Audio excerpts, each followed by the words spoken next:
Good evening, ladies and gentlemen. Welcome to Young Voices Debates, live in New York City. My name is Hekmat Abu Khater. I'm going to be your moderator tonight. I'm thrilled we have standing room only for this debate. Thank you all for being here. So 6 months ago, I, a Syrian-American libertarian, had the idea of starting this debate society, and now we are going to conclude tonight together our 7th debate. We held 2 virtual and 5 in-person right here in New York City. But this debate society would not have been possible if not for the inspiration I got from the Soho Forum debates. And Gene Epstein, the founder and moderator of the Soho Forum debates, who just celebrated his 100th debate, Oxford-style debate, and his 80th birthday. Thank you, Gene, for the inspiration. Later today, at the conclusion of this debate, Gene will come up and he will make some announcements about the upcoming Soho Forum debates. Hint, hint, one of the debates coming up is with Glenn Greenwald. All right, so let me just mention quickly the sponsors of today's debates. Young Voices, the namesake of our debate society, is a platform that aims to empower young and independent people to share their voices and write and share their experiences on platforms far and wide. Thank you, Young Voices, for your support. And civil.com, that is CIVL.com.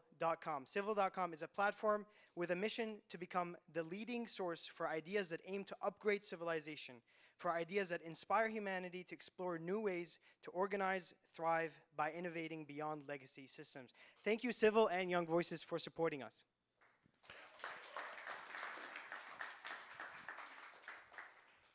Now, I invite you to take out your phones and scan this QR code here. And as you do so, let me explain to you what the process moving forward looks like. So in an Oxford-style debate, you will get a resolution like this one. Does Trump's America First agenda advance the prosperity, national security, and civil liberties of the American people? You'll get on your phones a question that says, a question that will ask you whether you agree, disagree, or are undecided on the prompt at hand. Please go ahead and vote and give us your opinions. And then at the conclusion of the debate, after you've heard opening statements from the 2 debaters, rebuttals from the 2 debaters, a 40-minute segment of questions and answers in which you guys can come up and ask the debaters questions and ask them to expand upon some ideas. And finally, after 5 minutes of closing remarks, you'll get a second opportunity to express your views on the topic at hand. And the winner of a Soho Forum debate is the person who sways more people to their side after we tabulate the difference between the opening and the pre-debate vote and the post-debate vote. So, as you complete your voting, let me introduce the 2 debaters for tonight. So, for the proposition, arguing that Trump's America First agenda is advancing the national security, the prosperity, and the civil liberties of the American people, we have Ryan Girdusky. Ryan, please come to the stage.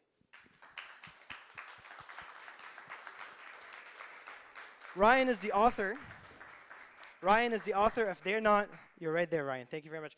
Ryan is the author of They're Not Listening, the host of A Numbers Game podcast, and the founder of the 1776 Project Political Action Committee. Thank you, Ryan. And for the opposition, if you like, you can take the seat. For the opposition, we have arguing that Trump's America First agenda does not advance American civil liberties, national security, and prosperity. We have Michael Tracey. Michael, please come to the stage.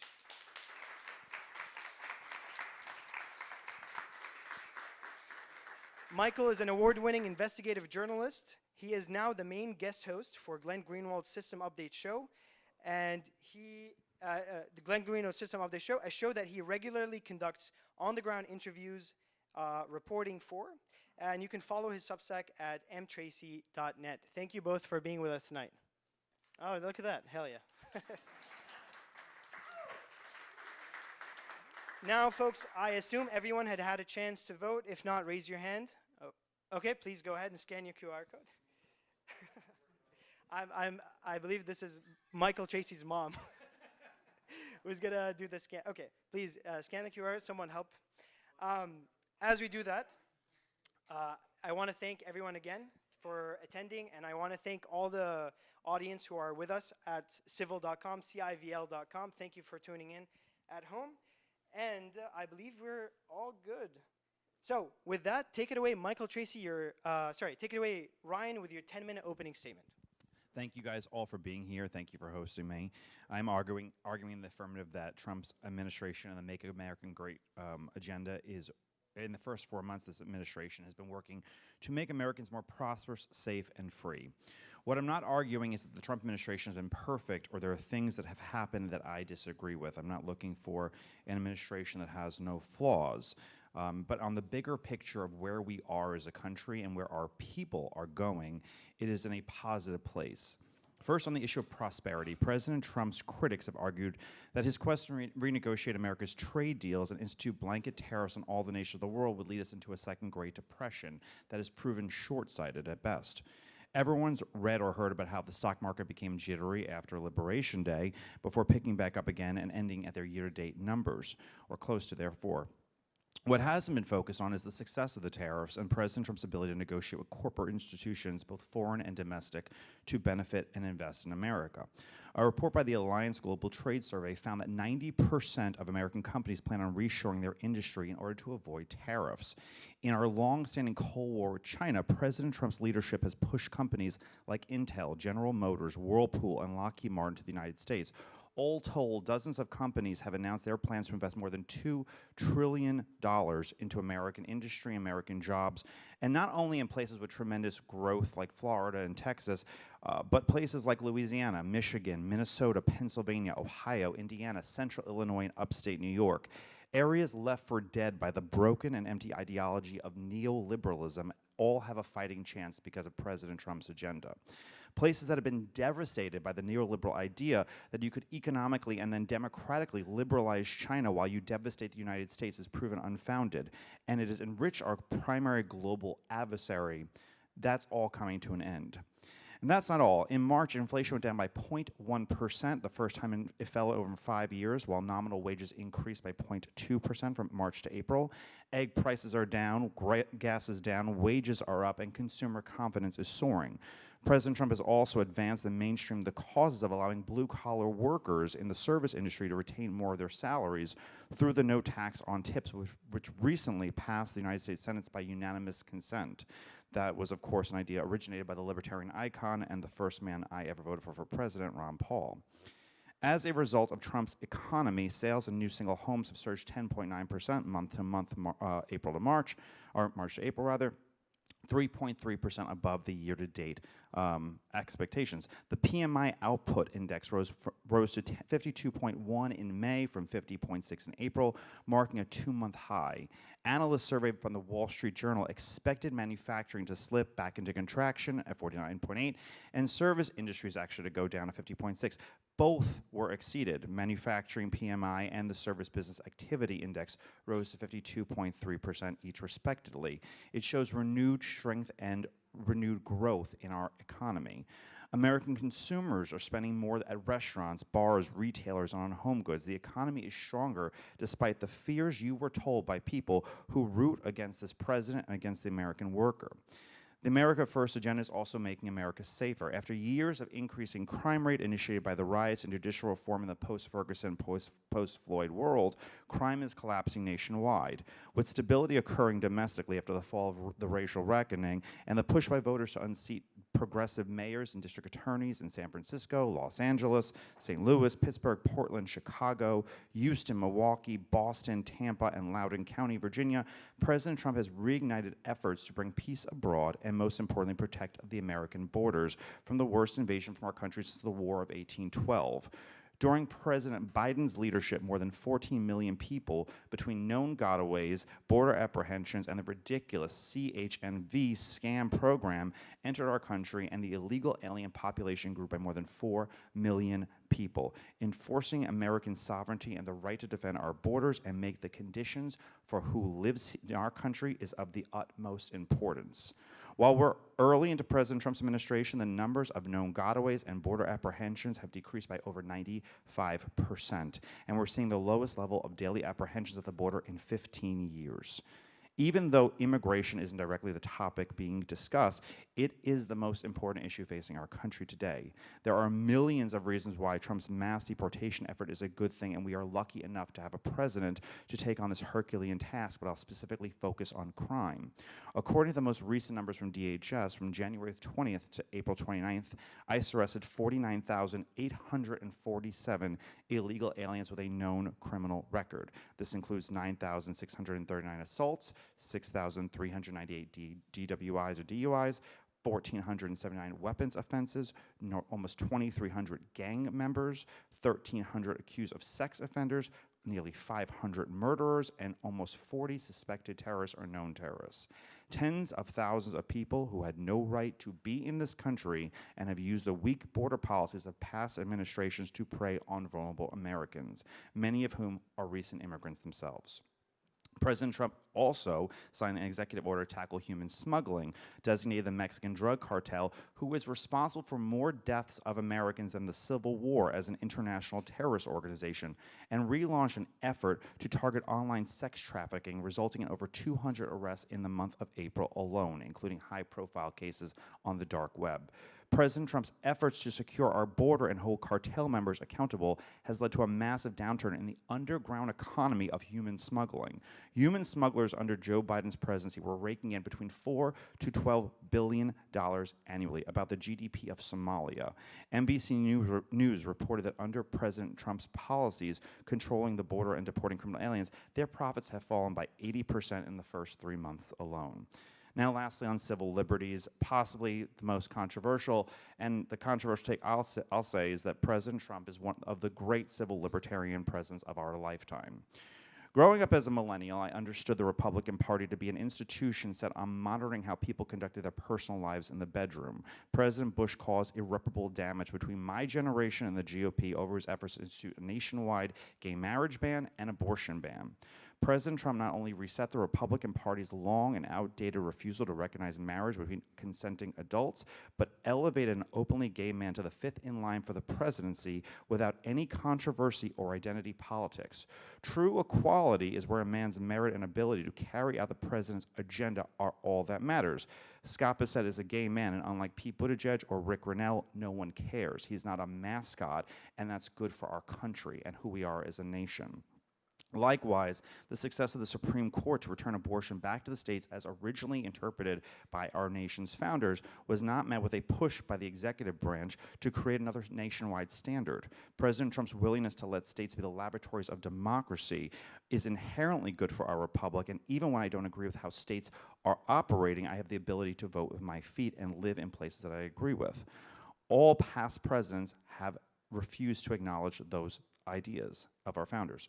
President Trump also signed an executive order on his first day of administration to reinstate all active reserve and active military members discharged solely for refusing to take the COVID-19 vaccine. President Biden had 8,000 service members dismissed because of the refusal to take the shot. President Trump acknowledged their bodily and religious autonomy and worked to repair the damage that the last administration had done to service members' civil liberties. And lastly, I need to mention one of the most crucial fights of civil liberties that President Trump's actions to crack down on government-funded institutions that discriminate upon applicants based on race. Since the Supreme Court ruled in Students for Fair Admissions versus Harvard, many universities had gone out of their way to continue discriminating against white and Asian applicants. He's gone a step further by opening civil rights investigations against the city of Chicago, whose mayor stated that they were engaging in racial discrimination when it came to hiring and giving promotions. 2 days ago, the New York Times printed a story to that their horror, President Trump believes civil rights also belong to white men. Now, the great debate over civil liberties in our government is surveillance. I understand that this is an issue that I and libertarians probably mostly agree on, and I'd hope that President Trump would reduce the scope of government intervention in that area.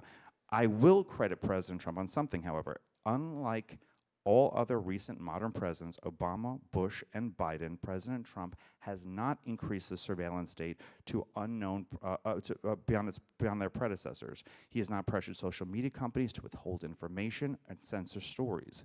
The Make America Great agenda and President Trump's second term presents the greatest opportunity for peace, prosperity, and security in our time. Thank you.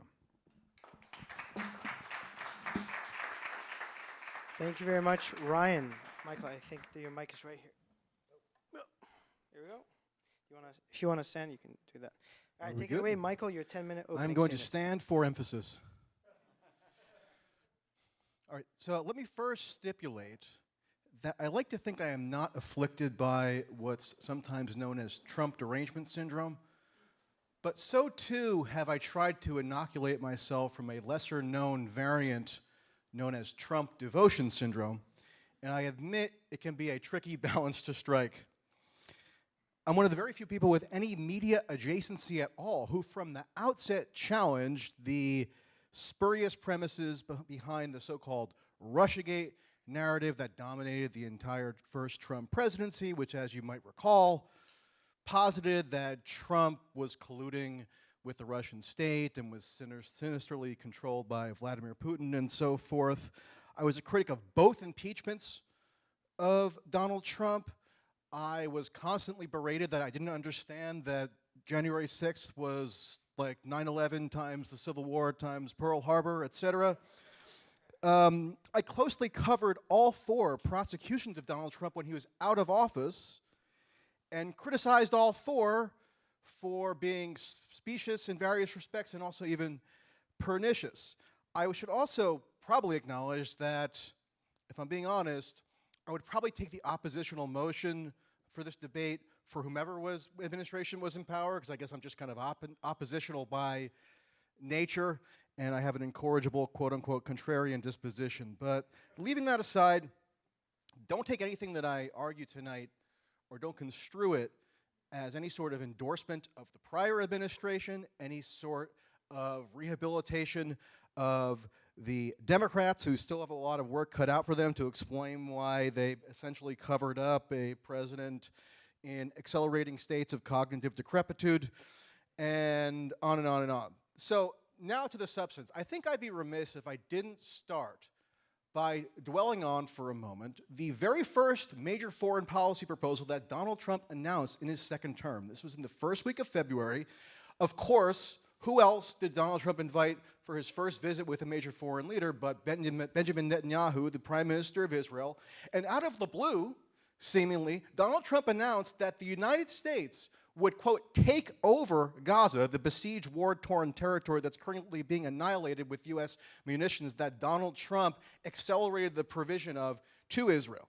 Now, a lot of people dismissed this at the time as a joke or just like one of Trump's typical negotiating gambits, but as the months have ensued, the proposal has only gotten all the more serious. Netanyahu and his government, full of messianic fanatics, have explicitly stated that they're integrating Trump's proposal into their war plans for Gaza. It is one of the conditions required for them to achieve in order to secure victory. So that's the Israeli government working in conjunction with Donald Trump to say that the United States will somehow be party to the mass expulsion of, and we're supposed to believe, or we're supposed to be going to the Gulf states last week or earlier this month. Writers give him a speech where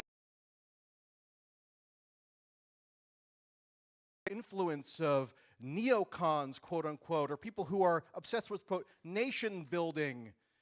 And he's supposed to be this clean break from the past. Meanwhile, on that very same trip, he goes to Qatar and says, yeah, we're still taking over Gaza and expelling all the Palestinians and turning it into some kind of U.S. military protectorate. If you think that your quote-unquote national security is enhanced by the United States becoming the governing authority by military rule in a besieged, war-torn territory in the Middle East, and that's not going to result in blowback, then maybe you should familiarize yourself with the concept of blowback, because it might be illuminating for you. Israel is currently annihilating Gaza. Don't take it from me. Ehud Olmert, the former prime minister of Israel, published a column in Haaretz last week saying that this is a war of annihilation that's being subsidized, armed, and facilitated by the current administration. This after Donald Trump came into office being heralded for having supposedly obtained a ceasefire in Gaza that he then proceeded to systematically undermine in concert with the Israeli government to therefore empower Netanyahu to launch his annihilation offensive at will with no constraints whatsoever. He even saw fit to remove what meager restrictions or limitations the Biden administration had placed on the provision of armaments to Israel in the form of heavy munitions. Then let's get to Ukraine very briefly, because this is something that I've covered for many years now. Donald Trump, from the very moment he started running for president, said that he was going to end the Ukraine war in 24 hours. He actually said he was going to somehow end it as president-elect, so before even assuming office on January 20th. Now he's revised the claim. He was saying, now he claims that he was sarcastic when he made that pledge over and over again incessantly, or he was using flowery figurative language to get everybody excited about his peacemaking prowess. I know we're supposed to take Trump seriously, but not literally, but at a certain point, that becomes a cop-out to hold the president accountable for a single word that comes out of his mouth. Just this past week, or just in the past few days, Trump is now like blurting out Truth Social posts saying, Vladimir Putin has gone absolutely crazy. Maybe we will actually sanction their oil sector or something extreme, or even some more ominous escalations that he's not going to specify, but could easily lurch the world closer to World War II, which is precisely what Trump campaigned on, him being the sole option to avoid the World War III outcome, not World War II. Marco Rubio, the Secretary of State, testified before the Senate Foreign Relations Committee last week, and he made a very illustrative clarification as to what the current U.S. policy is with respect to Ukraine. He confirmed that the U.S. policy of provisioning weapons to Ukraine and of sanctioning Russia is, as of May 2025, totally unchanged from what it was under the previous Biden administration. Now, if I had asked you before the election in November of last year, would you be surprised if by May of 2025, Donald Trump's administration was continuing identical policies from the previous Biden administration with respect to arming and funding Ukraine and sanctioning Russia? I think a lot of people would have been surprised, both opponents and supporters of Trump alike. But they really shouldn't have been that surprised, because if you have a little bit of discernment and you followed the actual record of the first Trump administration, you'll know that he continues to brag to this day, and so do his Republican allies, that he was extraordinarily tough on Russia. Yes, I will credit Trump for doing the bare minimum of reopening diplomatic contacts with the world's leading nuclear superpower, that being the Russian Federation, but that's a rather low bar to clear. As far as civil liberties, RFK Jr. and the podcaster clique that kissed his ass for like a year and a half and then used him to funnel disoriented, sort of apolitical people into the Republican Party fold told us that in order to restore free speech in America, we had to restore Republican executive power. Then what did the Republicans do once they regained executive power? They launched the most sweeping crackdown on political speech that virtually anybody can remember. By the way, it's speech that's critical of Israel that they deem anti-Semitic, and they're using the full force of the federal apparatus to crack down and stifle and penalize speech that they dislike. A top DOJ official named Leo Terrell said that the DOJ is currently aligned toward the objective of, quote, eradicating anti-Semitism in America. It's a mirror image of the woke DEI people who claim that they could eradicate any other societal ill like bigotry, racism, transphobia, using the force of the state, but now this is the muscular Republican version, and it's supposed to be under the aegis of restoring free speech, which is ridiculous. Last thing on prosperity, which is the final component of the proposition we're asked to comment on, allow me to give a brief anecdote. I spoke to an administration official, who I can't name, not too long ago, and I asked him a very simple question. What is the objective of the tariff policy that Trump has introduced with his Liberation Day antics and his constant oscillating back and forth between various perspectives on how this is supposed to culminate? And he said, it depends on who you ask. he didn't have the faintest clue about what the objective was, because they're all like us. They're looking at the man at the top for any tea leaves they can read, any like irregularly capitalized truth social post that they can interpret with Talmudic intensity, and that's it. So even if you're like generally in favor or open-minded to protectionist economic policy, as I generally have been, putting like faith-based conviction in the supreme negotiating prowess of one man probably is not the most reliable way to get those potentially beneficial economic policies enacted. Thank you very much, Michael. Ryan, you get for your Ryan, for your rebuttal, you get 20 extra seconds, because 12 extra seconds, because Michael went over. Worth it. 12. I can't even. Do with them whatever you want. I'm from New York. I can't get through anything in 12 seconds. All right, you have 5 minutes plus 12. Go ahead. Rebuttal. There's a lot with that Michael said that I agree with fundamentally. I don't think that the moving of people from Gaza is a good thing. I don't think that we should open up Trump estates via the Gaza Strip. There are some things I think that Michael said, however, were hyperbolic. So first being the funding of Ukraine. When you're entering negotiations with Vladimir Putin, one, you're in probably the most intense and hard negotiations there is. Vladimir Putin has an understanding that certain territories of the Ukrainian state belong to Ukraine, and you have Vladimir Zelensky sitting there and saying, no, we need Crimea back. It is almost untenable. So to turn and sit there and say, we're going to pull all armaments and all funding back from Ukraine in the meantime really puts the lever on one person. You don't do that while you're in midst of negotiations. I will say, to Trump's credit, although it has not been perfect, obviously not a day one thing, and it has been a massacre, President Trump has at least gotten the Ukrainians and Russians to the table. They've at least sat there and had conversations about it. Where they will end up is who knows. But the problem is we have partners in Europe who are extraordinarily insincere about their commitment to Ukraine. Because while they're sitting there and saying we support Ukraine, one, they're not funding their own military to the NATO standards, but two, they keep buying Russian oil. So it is a complete joke to sit there and to say that we are it's a lot of people who have came of age in the 1950s and 1960s, no shame to boomers, they live in a fantasy of a world, of a post-World War II world that doesn't exist anymore. This is idea that the UK and the United States and France and Italy, when they're feeling like it, have this immense ability to sit there and have massive governing abilities over the entire world is delusional. It's just not the case and not how it's been. Now, Ukraine has a fundamental demographic problem. They're running out of bodies to throw at this Russian military. Anything that you could do to accelerate peace negotiations is a positive in this case, but you cannot do that so long as you're pulling back support for the Ukrainian military when they're at their weakest in many respects. When it comes to the cracking down on the media, I don't really know what Michael was saying, because President Obama arrested journalists.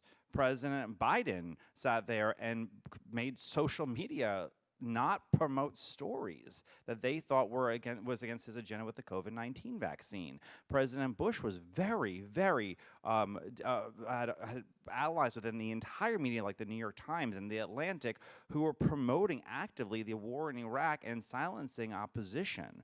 President Trump, I mean, you could say many things, but there are, outside of a few channels or people on social media, very few people sit there and openly sit there and support him. I do agree with Michael. What Michael said is correct, that being a never Trumper is delusional, but being an always Trumper, I forgot what you said, but always Trumper is how I say it. Always Trumper is also delusional, and it's not coherent and not accurate. But to sit there and say that President Trump is sitting there as the voice against the media, I don't think is accurate to the last 4 administrations we've had in this country. President Bush was no friend to the media and certainly worked to sit there and gin up support for the Iraq War.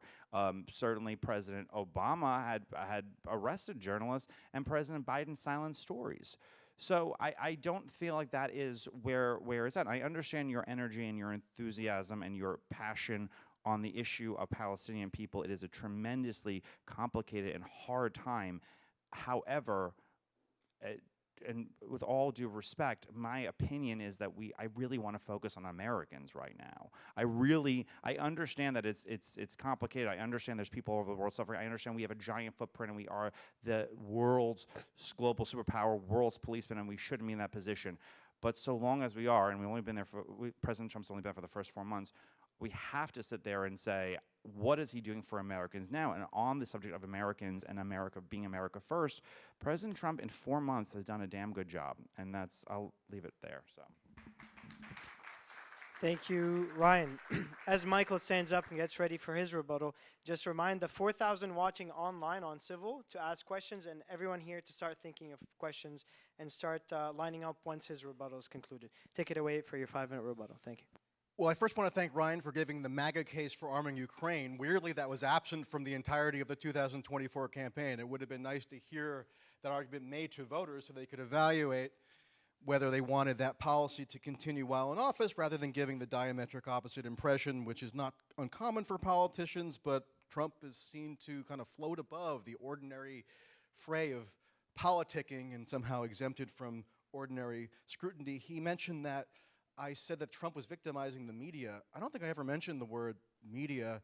I was referring to the intergovernmental crackdown that was ushered in by the Trump administration as one of the few policies that the administration or all factions therein seem to be actually unified on. They know they're unified against anti-Semitism, which means, among other things, telling universities, which, I mean, I'm not going to die on the hill of like being a martyr for Columbia University or anything, but even if you want to take the Ivy Leagues down a peg, really you're going to send these like endless parade of threat letters saying that in order to satisfy the administration, what you really have to do is impose new hate speech codes that utilize this new definition of anti-Semitism that includes using unfair criticisms essentially against Israel. That means you're anti-Semitic and you're subject to state punishment. That's how RFK Jr. and this other clique said that they were going to restore free speech for Americans because they're so fond of the First Amendment.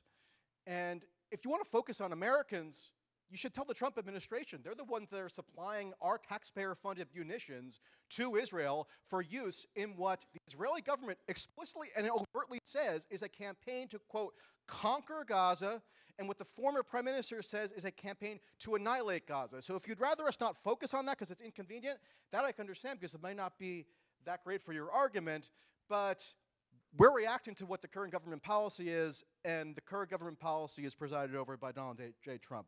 In his opening remarks, he mentioned the administration's record on immigration, and I want to address that briefly because I think it's prudent that whatever one's personal views about immigration, let's say one is generally in favor of liberalized immigration policy or generally in favor of more restrictionist policy, what's clear is that the electorate has signaled that they were clamoring for a more restrictionist immigration policy. So I have nothing in principle against a new administration executing on that agenda to some degree. When that becomes, oh, by the way, we have to establish a random new penal colony in El Salvador, and we're going to deport with no due process. We're proud of bragging that there was no due process whatsoever, even to check if the people in question that we're deporting were illegally in the United States or committed any crimes. We're just going to haul them off to this new penal colony in El Salvador. That's when the civil liberties encroachment comes in, and it goes well beyond simply enacting the democratic will around immigration policy. Here's what Ross Douthat, New York Times columnist, granted, but somebody who J.D. Vance thinks highly enough of that he gives regular interviews to and has colloquies with.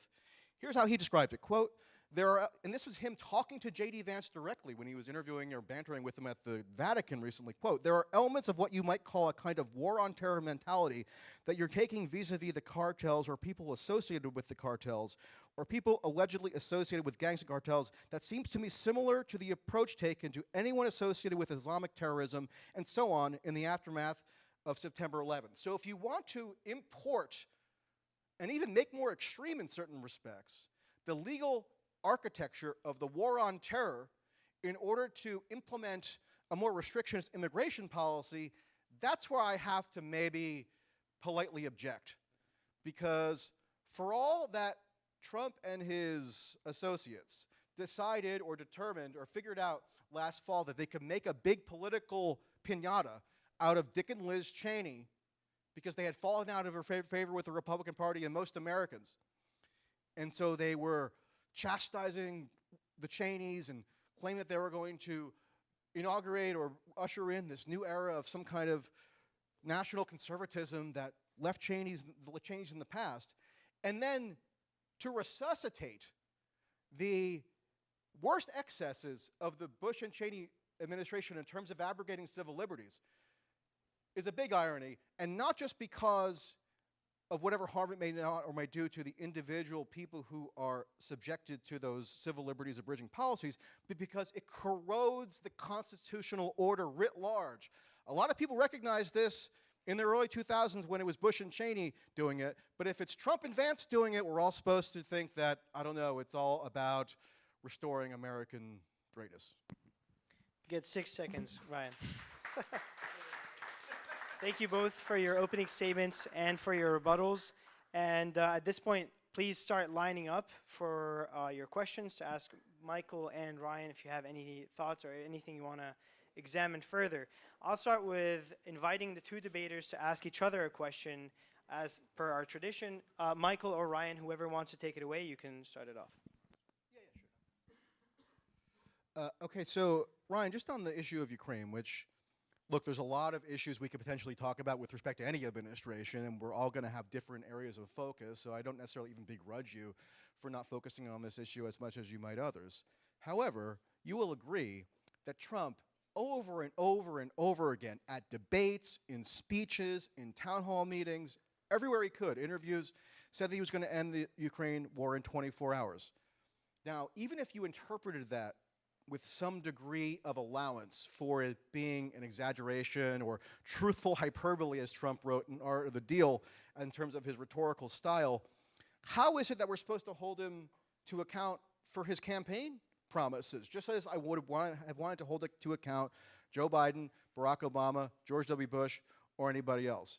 Explain that to me, and I know it's a long question, but do you agree with me that a lot of people would have been surprised, wrongly in my estimation, but I was in the minority, if you had told them in October of 2024 that by May of the next year, Trump would be continuing the same arms provision and sanctions regime policies with respect to the Ukraine conflict as the Biden administration? That's a really good question. I think that for the Trump administration, for President Trump himself, rhetoric really does have a lot to do with it. And on the idea of rhetoric, unlike President Biden and unlike most leaders in Western Europe, Donald Trump has not said, let's continue this war till Ukraine wins. He has sat there and said, the war must end on the conditions of possibly ceding territory and having the condition of NATO be in Ukraine joining NATO. That has not shifted whatsoever in the conversation, and I hold that him to accountable. Now, what Vladimir Putin chooses to do and what Zelensky chooses to do, he really doesn't have the ability to do it unless you want a forceful action on the part of the United States, which I don't believe you want. I don't want it. But at this point in mid-negotiations, when you're sitting there and saying, what territory would you secede? Which would Ukraine join NATO? Would there be a conversation over anything? You don't sit there and then pull the rug from the Ukrainians mid-conversation. I wish this conversation had ended earlier. I wish that Putin would have sat there and said, we have the 3 territories we want. Let's call it a day and pack it in. Ukraine and Russia are facing a demographic whiteout. I mean, it's going to be a population loss never seen before in Western civilization. No one can understand what's happening to both the Ukrainian people and the Russian people at this very moment. At the same exact time, when it comes in respect to Ukraine, I think that President Trump believed it would be like a Ronald Reagan situation where he would get sworn into office and they would release in the case of Reagan, release our political prisoners. That obviously didn't happen. Trump's foreign policy is a madman foreign policy. No one knows what he's going to do. Thus, 4 people are scared of him. I don't, and I think that Putin definitely was a little scared from the first term. I don't know if he is midway through a war. Putin also has the problem right now where the New York Times had a great reporting of like 50 different Russian soldiers who said if Putin were to surrender right now, it would be a huge betrayal, and the military would have a problem with Putin. We are in a horrendously bad situation on the eastern front of Ukraine, and I don't know how you untangle that, but I don't believe it's by pulling everything out 5 months into negotiations, though I do hope that there is a very quick end to this war. Ryan, do you have a question for Michael? Yeah, so you mentioned the immigration policies with the deportation stuff. A lot of the questions of President Trump's executive orders and executive actions has been held up in this court, specifically by the 655 district court judges. We, as a nation, do not have a long-standing history of district court judges acting on and putting in nationwide injunctions to halt presidential action. We had a dozen in the first 175 years of our country. President Franklin Roosevelt, whose New Deal was broadly considered against the Constitution, had no nationwide injunctions by district court judges. Is it your perception that the president has to govern along with the consent of 655 district court judges to enact a policy to remove people who are wrongfully here? Not necessarily. However, if you're going to invoke the Alien Enemies Act for the first time since World War II and for only the fourth time in U.S. history, with each time before, each of the 3 times before being in an actual war context, meaning world wars or the War of 1812, if you're going to claim that the political and security context of 2025 is analogous to 1945, then you should expect some challenges to potentially be in the offing. So no, I'm not going to necessarily give you a principled defense of nationwide injunctions in every respect, but if they're going to just run rampant over any modicum of due process and then complain that they're victimized when, for the most part, Republican judges, maybe not for the most part, but to a large degree, Republican judges, including many that Trump himself appointed, say that, hey, hold on a minute,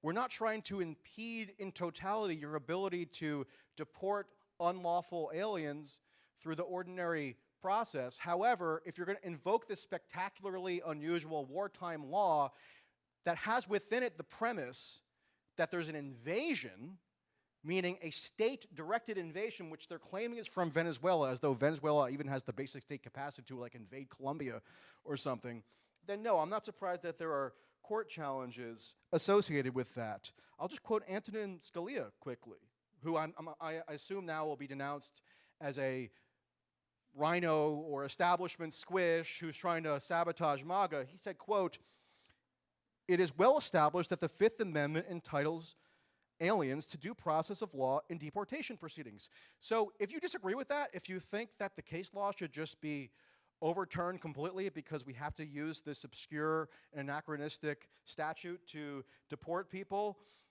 as expeditiously as possible, okay, but like realize that you're not just arguing against some left-wing sort of interlocutor that you've invented. This is like a standard tenet, basically, of conservative legal philosophy. But even when Trump's own Supreme Court appointees, Kavanaugh, Gorsuch, and Barrett, issued a rather tepid opinion saying that the administration must adhere to at least a bare minimum of due process protections, what happened? They were denounced as somehow looking to sabotage MAGA. So that's my answer. All right, thank you very much. And again, folks online, send us your questions, and I'll ask my question really quickly, and then we'll start taking from the audience. So Ryan, a point that I wanted you to focus on that Michael kind of mentioned.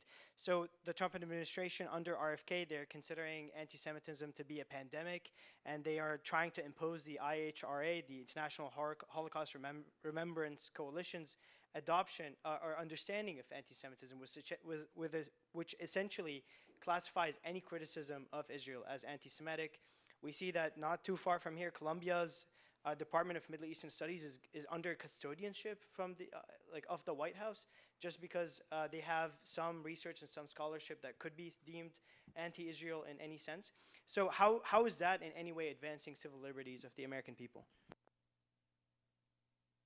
So in many cases that where executive action has been taken on the part of schools, their anti-Semitism has been one factor of many. So in the case of Harvard, DEI was also a factor. In the case of Columbia, I forget what the factor was, but it was not. I have never seen a case where anti-Semitism was the only factor listed in the university system.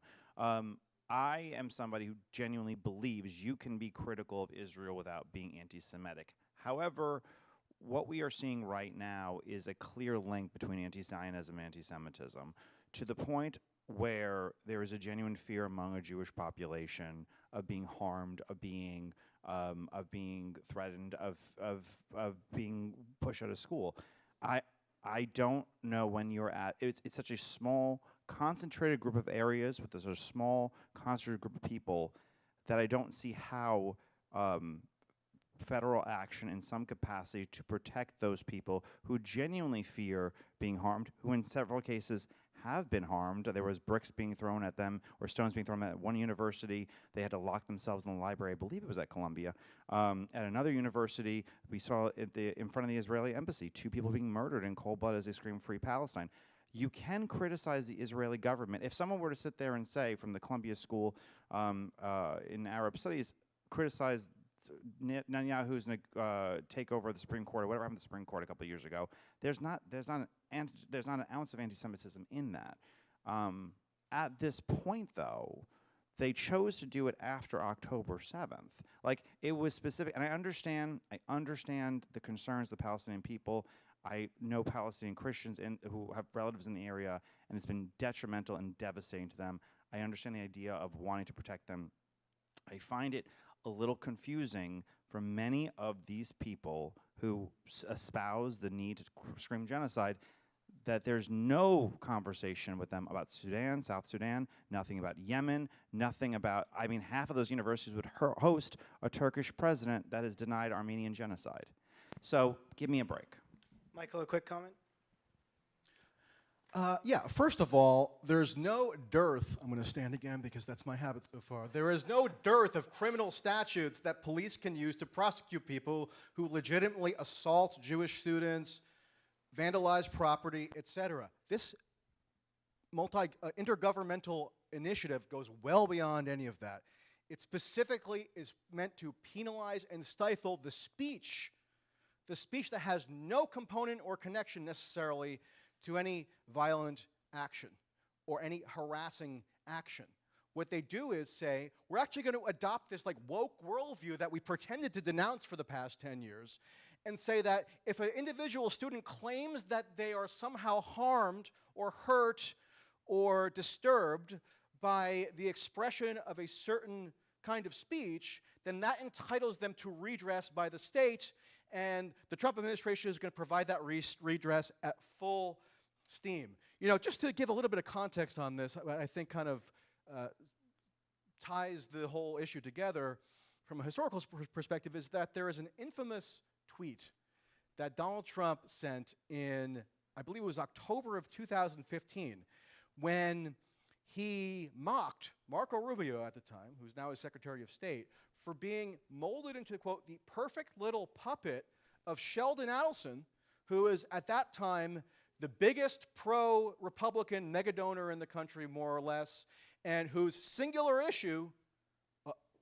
was being a fanatical pro-Israel advocate. Now his widow, Miriam Adelson, is also one of Trump's biggest funders, and Trump, you know, to his credit, unlike most politicians, will be very overt in saying that he just does stuff because he's willing to do a quid pro quo with people who fund his campaign and his legal expenses and so forth. And one of the big asks by the Republican donor class is to crack down on these woke universities by inverting the whole woke paradigm and using it to like defend the honor or the safety of Jewish students, where they just got done ridiculing anybody from any other identity class who would invoke similar arguments for why they warranted these individualized or state-enforced protections.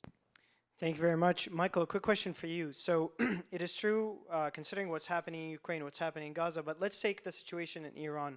So Steve Witkoff just concluded the fourth round of negotiations in Oman with the Iranians, with Arakji. We see now that Steve Witkoff is potentially reaching some sort of agreement with the Iranians. There's some opening for a civilian nuclear program, which is essentially all the Iranians are asking for now. And we also see that Mike Waltz got kicked out. Mike Waltz, who is the most neocon-y out of all of the people who are leading in Trump's administration. How is that not potentially advancing the American national security? Well, why was Mike Waltz picked in the first place? This was supposedly after Trump had triumphed over the dastardly neocons that are really just a bogeyman that he can use as a deflection talking point. After the 2024 election, he had the most political capital he's ever had in his entire career to pick whomever he wanted, particularly for the position of National Security Advisor, which doesn't even require Senate confirmation. He picked the most hardcore, quote-unquote, neocon, or one of them anyway, in the entire House of Representatives. And now, yeah, they've shunted him off to the UN. But, why was he picked in the first place if we're supposed to be transcending the depredations of the neocon consensus? On Iran, I think you do slightly mischaracterize what the trajectory of these negotiations potentially are. It is true that Steve Witkoff, the special envoy that's been nominated for negotiating with Russia, with Hamas, with Iran, big portfolio, no doubt, has been treated to all these hagiographies about he's bringing a breath of fresh air from the real estate sector, and he has this close personal bond with Trump, and therefore we should be really impressed that he's defying the odds in terms of his negotiating tactics. However, if you'll notice, Witkoff, when he's asked to comment publicly on what the conditions from the U.S. are as to what a acceptable resolution would be on Iran, he initially did say, kind of vaguely, yes, there could be an enrichment threshold at 3.67%, I believe it was, that could be tolerable, meaning Iran would not have to capitulate to the most maximalist demands and totally dismantle its entire nuclear arsenal, which everybody who's followed this issue for the past 15 or 20 years knows is a complete non-starter for Iran. It would be seen as a national humiliation, and they probably would rather go to war, or at least many of them would, than give in to that demand from who they view as this imperial state on the other side of the world, meaning the United States. However, as the clamor grew, and as Senate Republicans insinuated themselves into the administration's sort of policymaking process, Witkoff has adopted the maximalist prescriptions relative to Iran that are touted by both the hardline Senate Republicans and also Israeli officials who don't want negotiations. Rather, they want to use negotiations as a pretext so that when they inevitably fail because the maximalist demands could never be accepted by Iran, the administration can then say, oh, look, we tried to negotiate, but they were too intransigent, therefore either we're going to bomb Iran or we're going to sort of enable Israel to bomb Iran in an ancillary support role. So Witkoff said that the, quote, red line for Iran is zero enrichment. That's what he made a point to go on national television to repeat. And it did seem to derail negotiations. Now, who knows exactly what will happen if they do agree to a settlement whereby Iran is permitted to continue a certain level of enrichment. It will certainly be ironic that in the first Trump administration, Trump decided to withdraw from the JCPOA, or the Obama-era nuclear deal, precisely because he said it was totally intolerable that it permitted any enrichment, but then he's going to claim the credit for that, whereas we could have had the same framework as of 2018. All right, thank you. Do you have a quick comment, Ryan? Yeah, a quick response is this is the same administration that hired Tulsi Gabbard. J.D. Vance is the vice president. I say it's the most anti-war vice president of my entire lifetime. And the fact that he came from the Republican Party is, I mean, it's laughable that Mike Waltz is 60-day stint is tantamount to being a controversy. This administration has moved tremendously, and Steve Witkoff has been slandered by Mark Levin. He's been slandered by the New York Post. Every corner of neoconservatives in this country who even have a soapbox to stand on have sat there and condemned him for not being pro-Israel enough or to being too supportive of the Iranian administration. All right, thank you both. Let's start with the audience questions. Please keep them brief and only one question, and no need to introduce yourself. Please take it away. Okay, so my question to Ryan is, as long as Trump continues to take any of the American taxpayer dollars to foreign nations, while a single American is in need, can you actually say that he's America first? That's a great question. So this comes to the idea of, is there something called soft power? Could the administrative state and the federal and the foreign policy use our giving slight money in order to win favorability on behalf of foreign countries who otherwise would be hostile? I think it's a question of cost benefit to it. I think of, would it be? It's like, a perfect example is when Trump offered the $1,000 for illegal aliens to self-deport. Why would you give an illegal alien money after committing a crime? That's outrageous. However, it is extraordinarily cheaper than having to go through the court process over 10 years to deport an illegal alien. I think it's a question of how much they're spending, where they're spending, what they're spending on. In some cases, soft power does work. In other cases, I think it doesn't work. I think we've spent too much money in some corners of the world.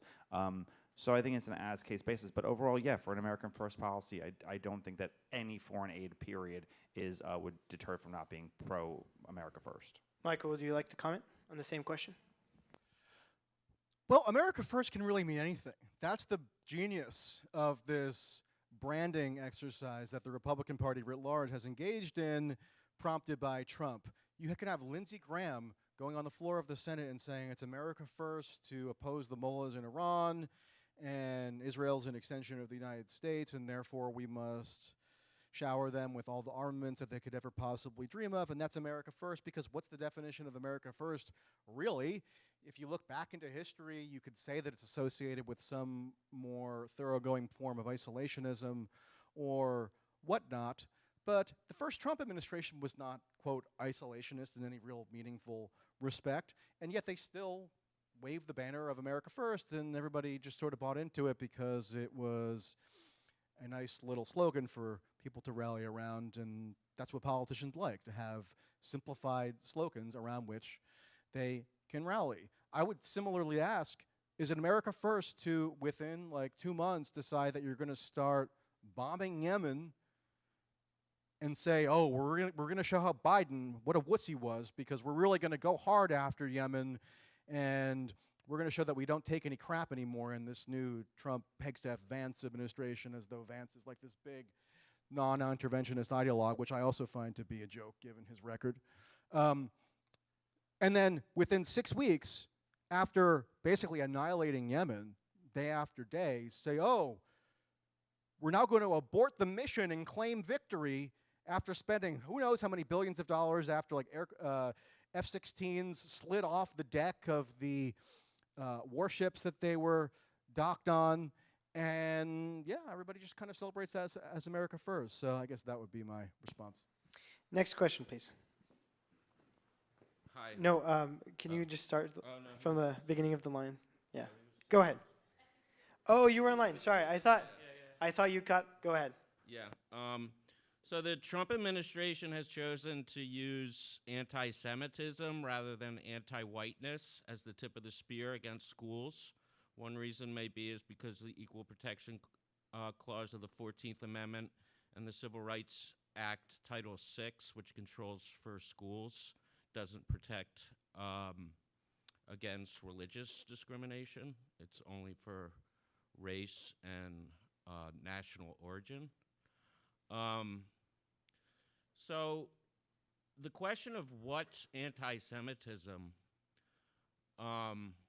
what definition we should use, whether it's Trump's expansive definition or some other definition, it really cloaks a much more controversial question, which is what's a Jewish person?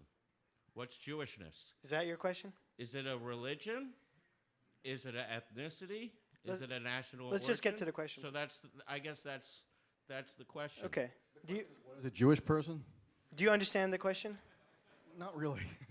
Could you very briefly just re-summarize So- just the question part, please? So Title VI of the Civil Rights Act, which prevents discrimination in schools, doesn't prevent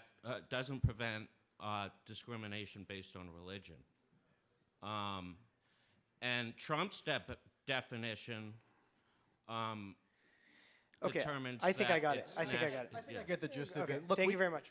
we could have a big intellectual exercise for maybe the next 16 hours straight over the identity category of a Jewish person versus a white person, and to what extent either category ought to be or is entitled to certain protections under the law.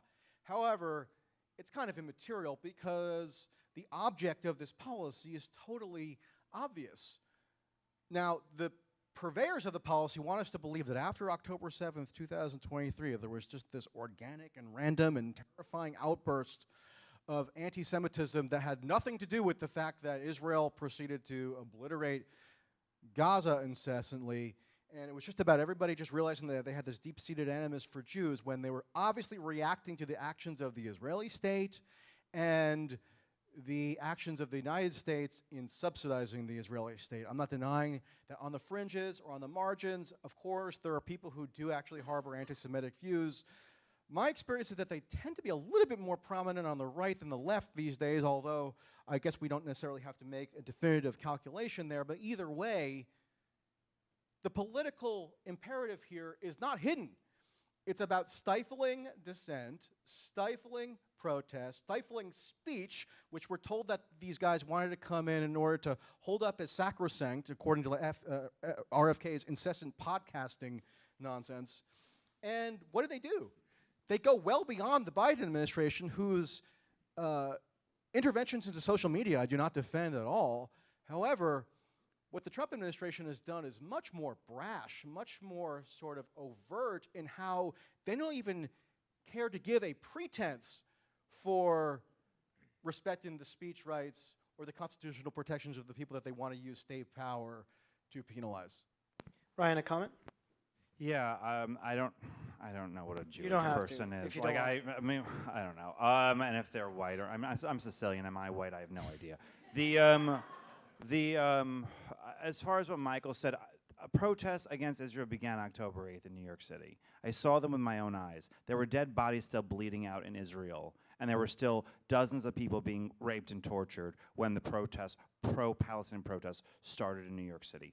I understand the outrage now at this point in the war, but let's not pretend there were not a lot of people in this city celebrating dead Jews for the sake that they were dead Jews. It's just what it is. And I'm sorry, this is not a problem on the right. This is a problem on the left. This is a problem right now where there's a true, distinct hatred for Jewish people. And a lot of this has been fed by liberal Jews who sat there and perpetuated a lot of bad opinions of their own people. But there is a serious ongoing issue with people who genuinely just hate them, and there were dead bodies still bleeding out when it was happening.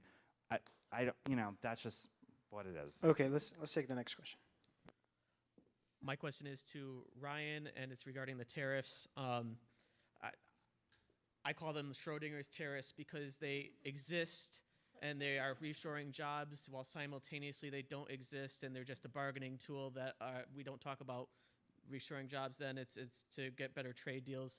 And in the meantime, while we're establishing these trade deals, we're going back and forth. The markets swing back and forth.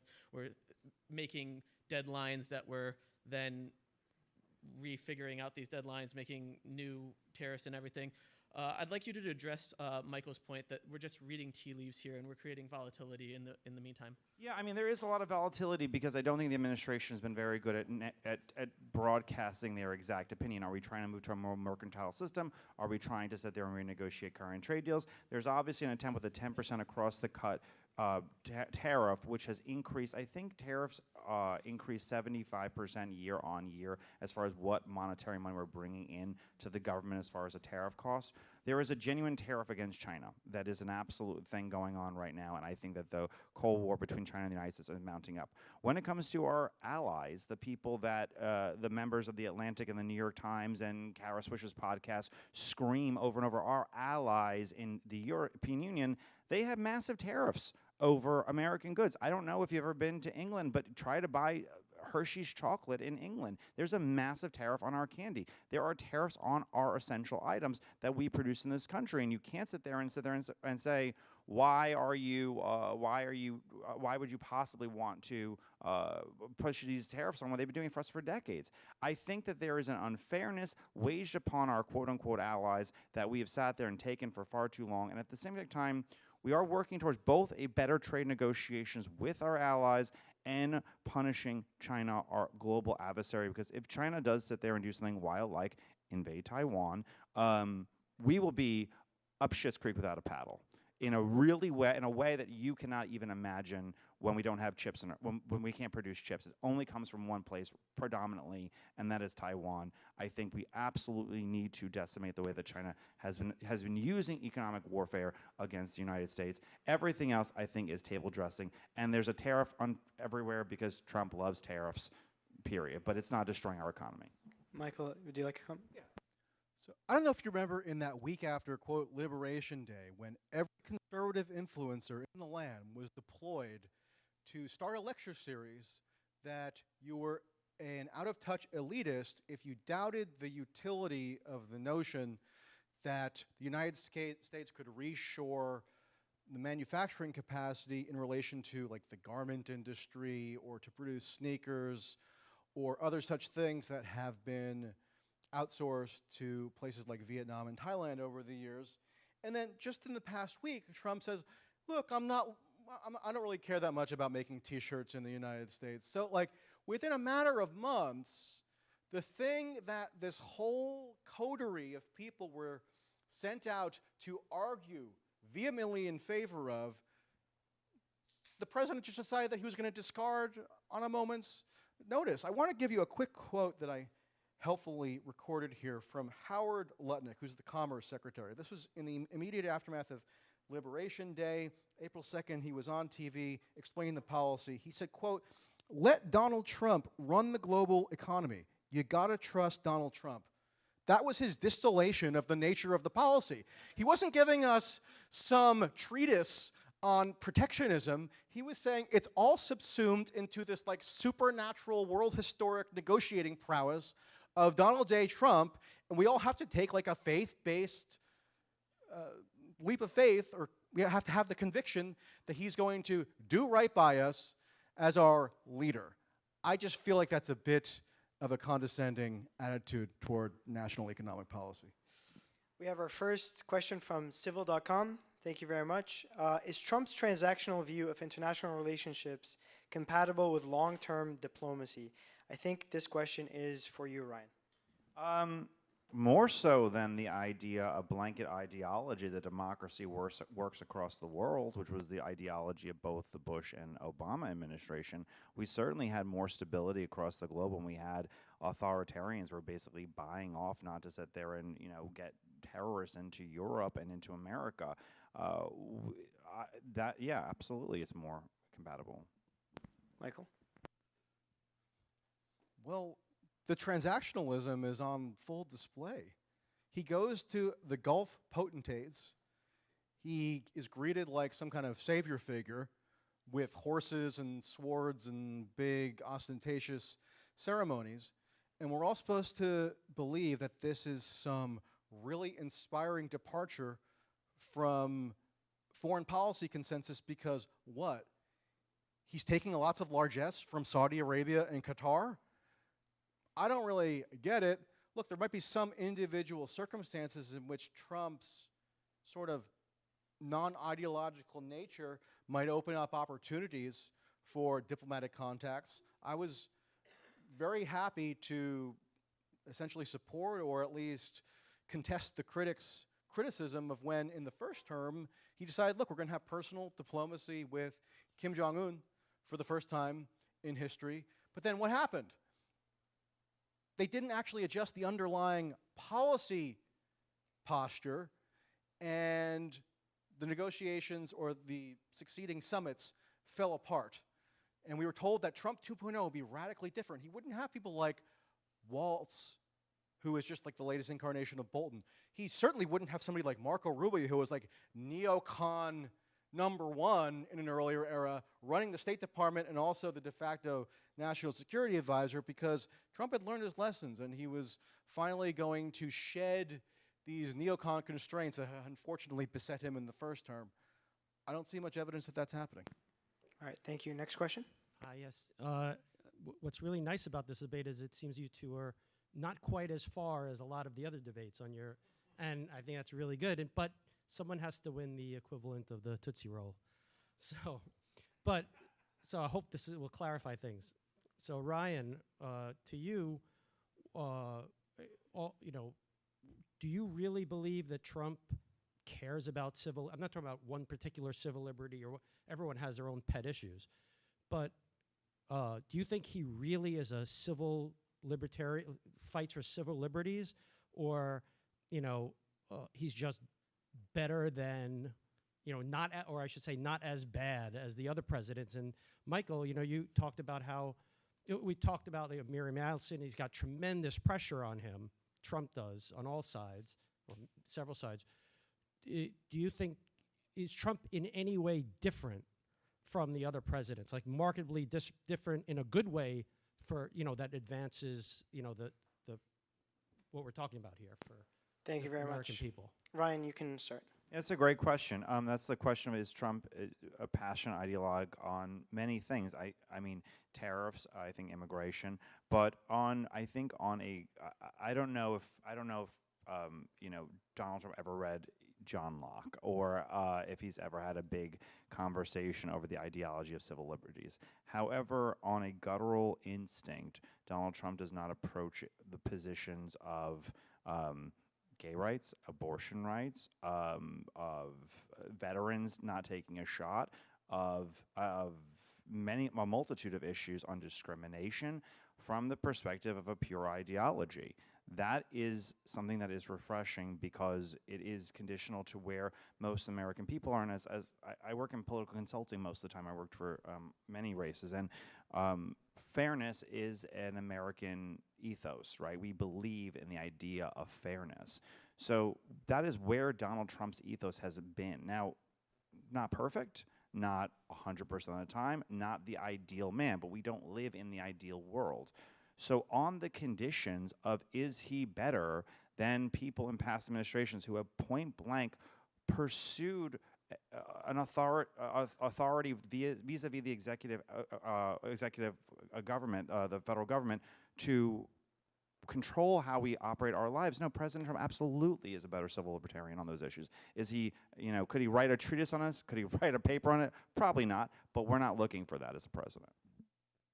I have to say, the notion that Donald Trump is a committed civil libertarian really made me laugh during the opening statement, just because it's like so incongruous with what everybody can just plainly observe of Donald Trump. Not that he's looking to necessarily crush every civil liberty that he possibly can just for the sake of it, but the idea that he is at all cognizant of like civil libertarian ethos seems to me not at all viable.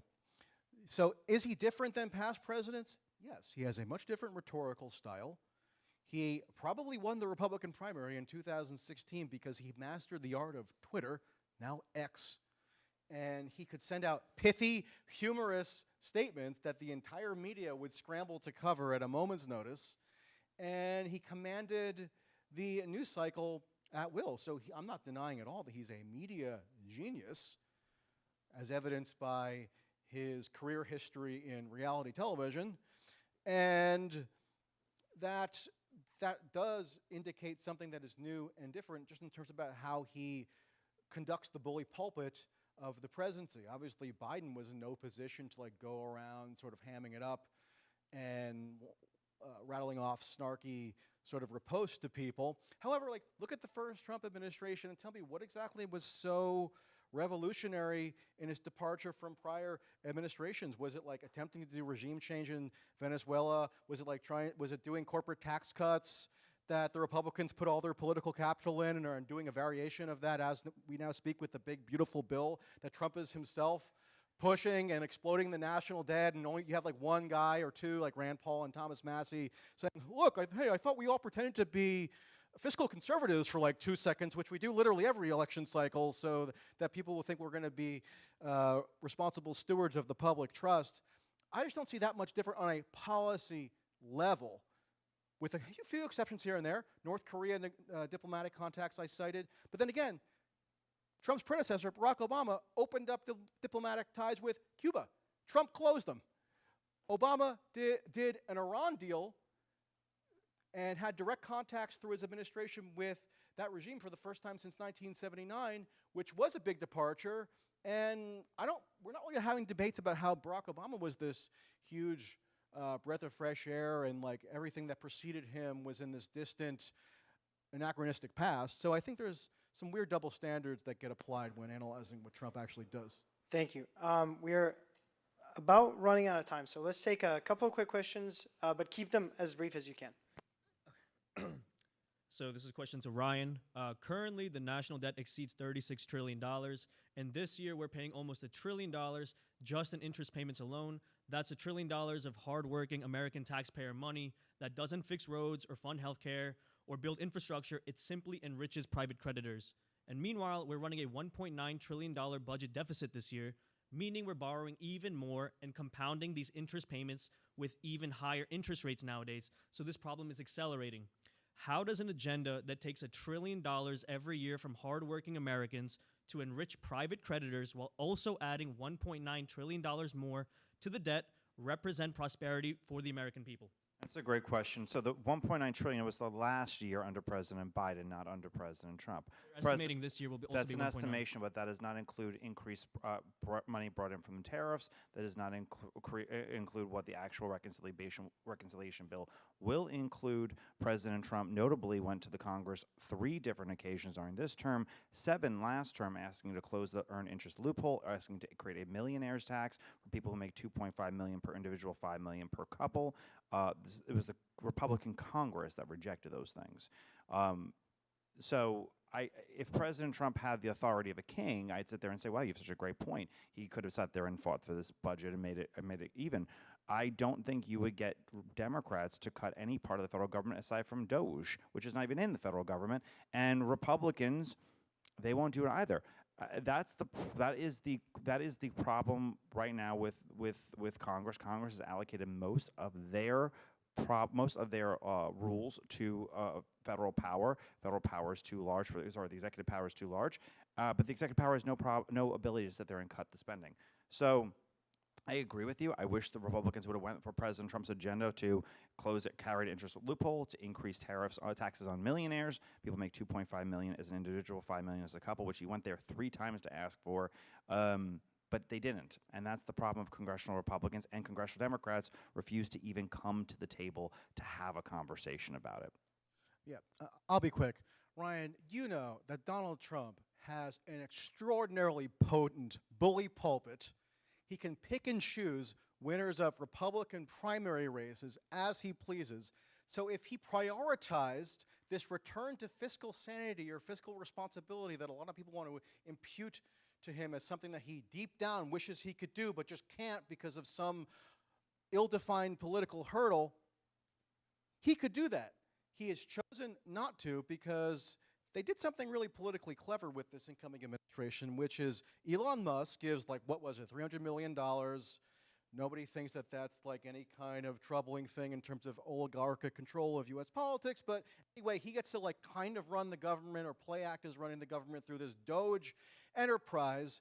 And then once the actual budget comes out, like once the rubber hits the road and the appropriators in the Congress have to put up or shut up with the budget, Doge is just like a total irrelevancy. It was obviously something to distract people with these little shiny nuggets that they uncovered.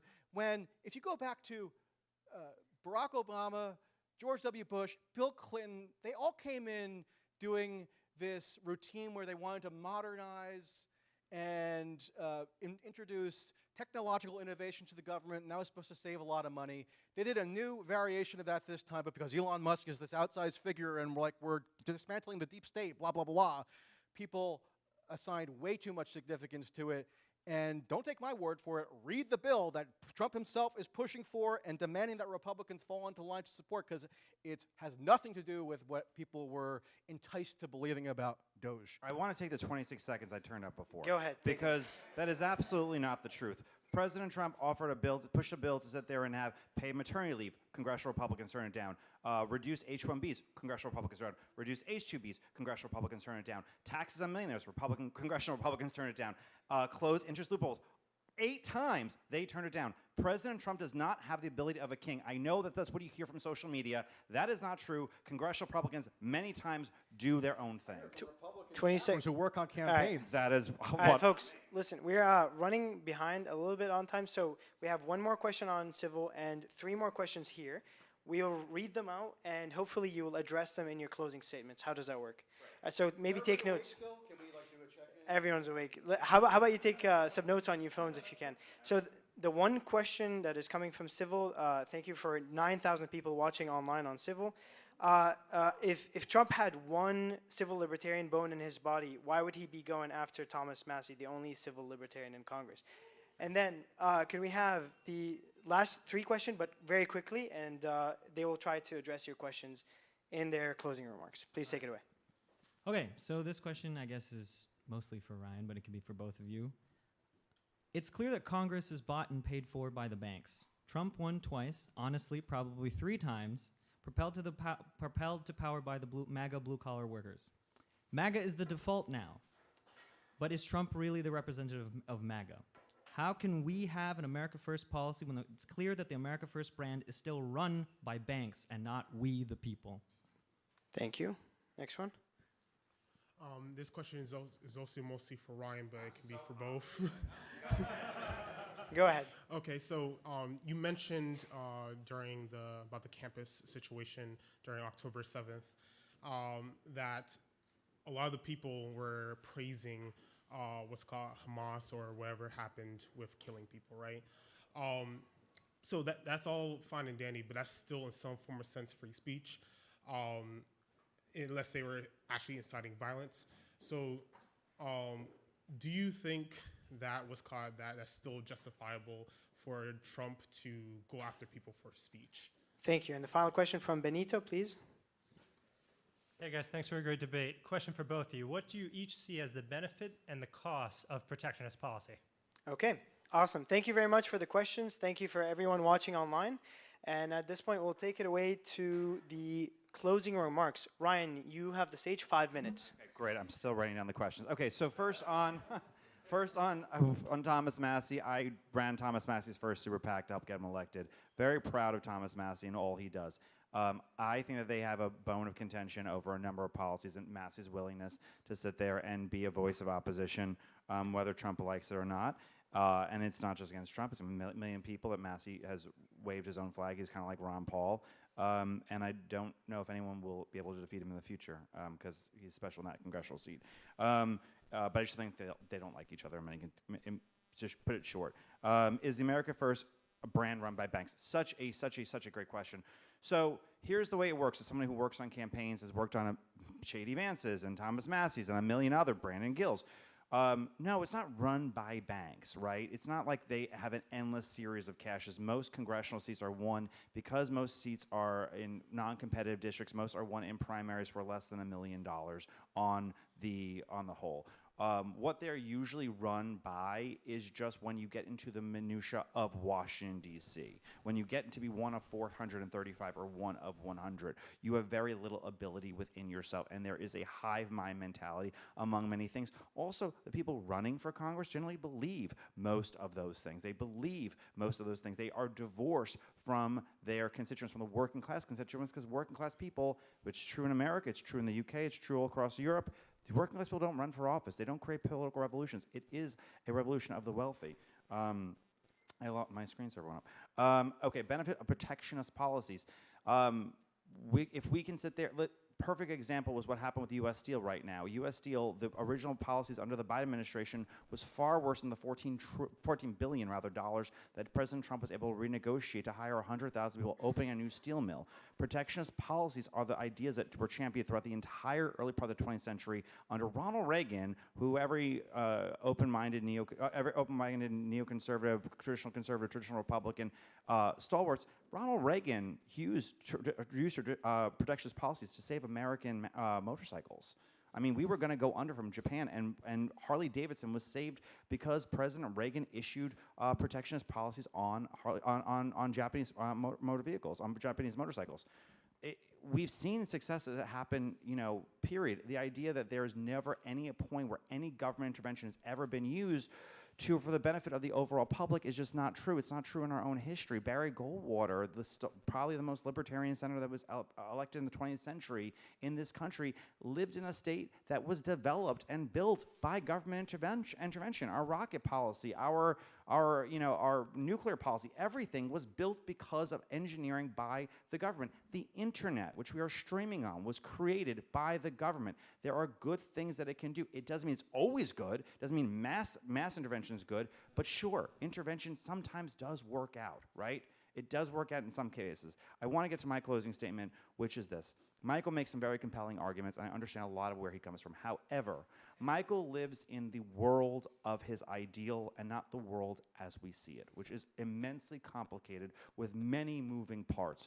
We are not going to get in a position, I think, probably ever where an administration will make him happy because he needs to take the side that is in the opposition. It's part of, I understand I'm from the tri-state area too. But the truth of the matter is where we are going from where we came from, both if you're a Republican as a party and both people as a nation. Working class people in this country elected the most radical candidate possible 2 of the 3 times he ran for office, gave him the nomination all 3 times, in very large margins, because they are truly suffering with the ideas. If we can sit there and get to a place where where we're no longer the Republican Party that rewards illegality of people coming across the country, that actually sits there and stops the greatest transnational organization to kill Americans, even surpassing the Civil War, if we can bring medicine to be produced in this country where if we have another COVID-like pandemic, we can get baby Tylenol or baby aspirin at the grocery store, if we can get the most basic functions of human civilization, because we believe in ourselves as a nation to do that, that is by the America First agenda, that is by the leadership of President Donald Trump. It is not a perfect leadership, he's not a perfect man, but I'm not looking for perfection. I'm looking for a way forward to create a working nation that believes in itself. Thank you so much.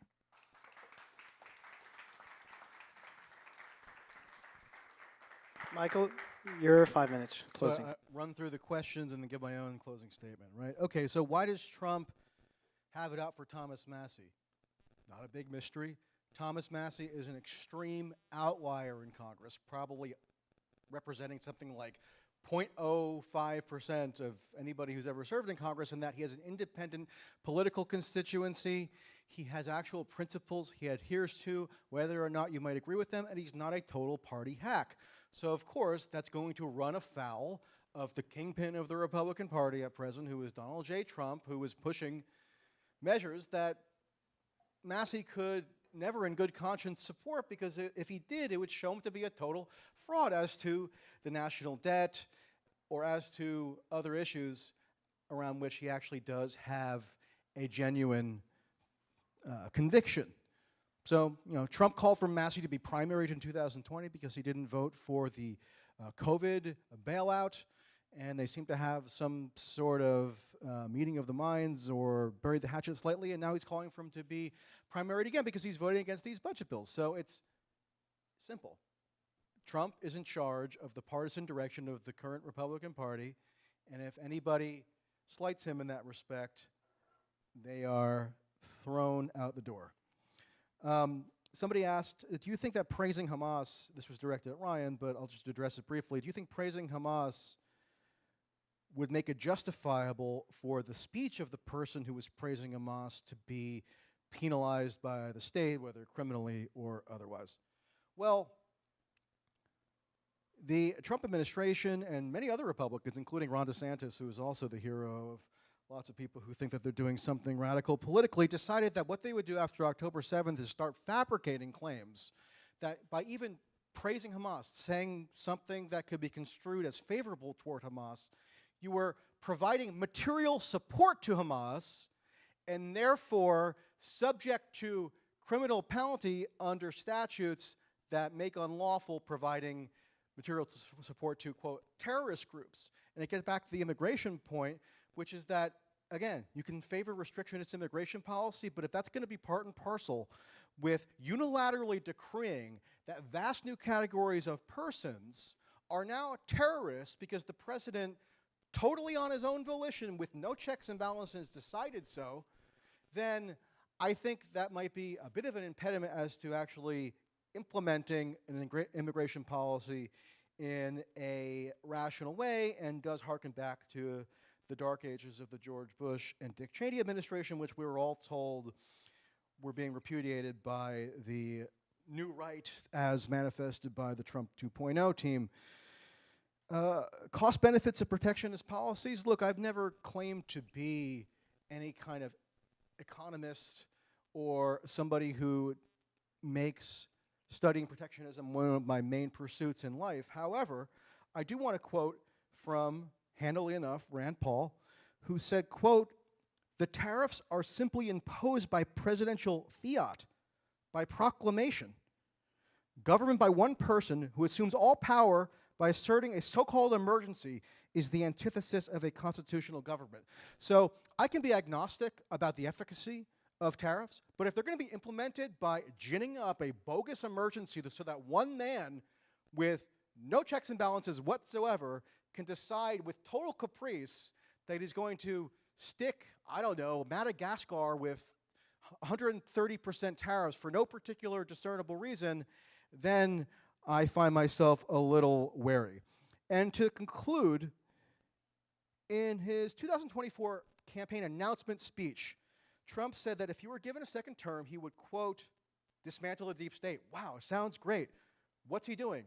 He's celebrating that we're going to have, for the first time, $1 trillion military budgets, which I guarantee you is meant to subsidize the very deep state that he maligns for political reasons, as do his supporters, while they do nothing but entrench and empower it.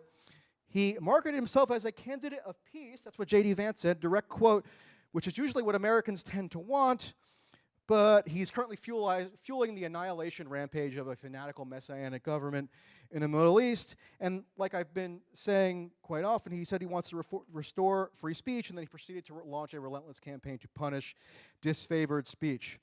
Now, it's true, in closing, that when Trump first won in 2016, he did so by overthrowing the two prevailing political dynasties in the United States, the Bushes and the Clintons. He also overturned a lot of conventional wisdom as to who could win the presidency. Michael, that's time.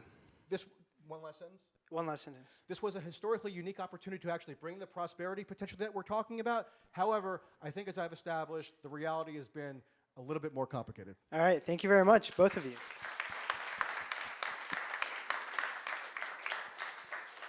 All right, now folks, whip out your phones once more and scan this QR code, and now give us your opinion, your vote on the post-debate resolution. Does Trump's America First agenda advance the prosperity, national security, and civil liberties of the American people? Think of the arguments you've heard and scan this QR code. Give us your vote one last time. As you do so, our lovely Gene Epstein will come to the stage, or the floorboard here, and he will make some announcements about Soho Forum debates. First of all, I want to thank my pal Heck for putting on yet another stimulating debate. Briefly, I guess I want to plug the fact that on Thursday, June 19th, I'm going to do something different with my Soho Forum. It's going to be a debate about history, but the past is never gone. It's not even past, as William Faulkner said. It's going to be a debate about that thing called the Cold War.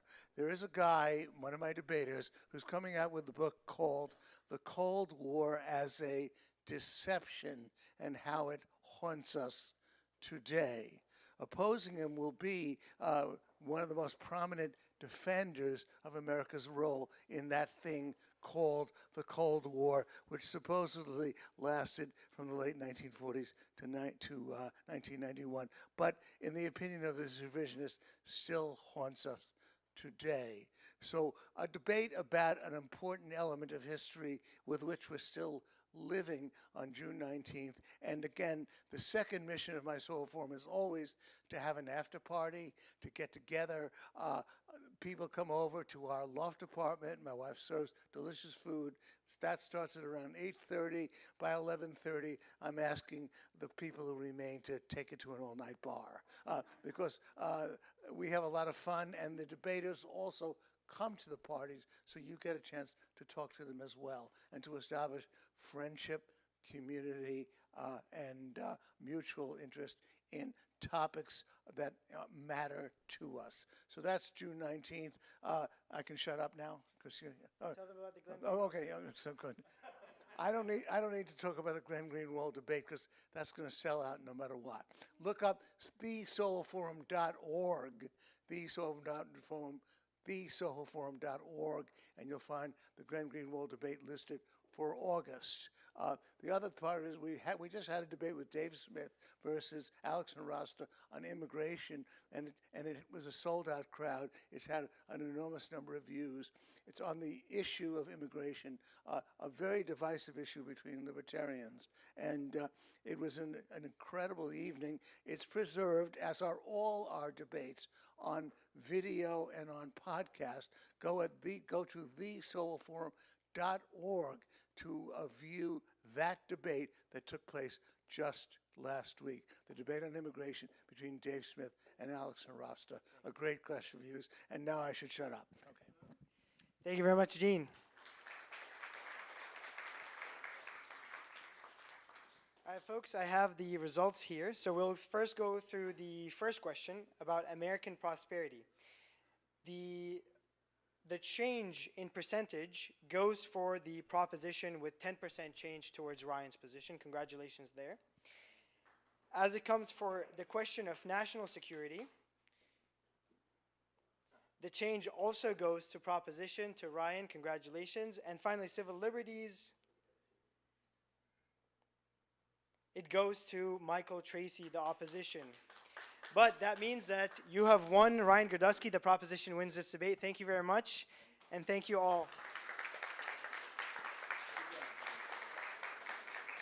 Ladies and gents, this concludes our debate. Thank you so much for attending here in person, and those who watch, all 10,000 of you who watch on civil.com. And at this point, those who are here, please stick around for the reception and an opportunity to engage with our two excellent debaters. And those who are at home, have a lovely night. Thank you very much.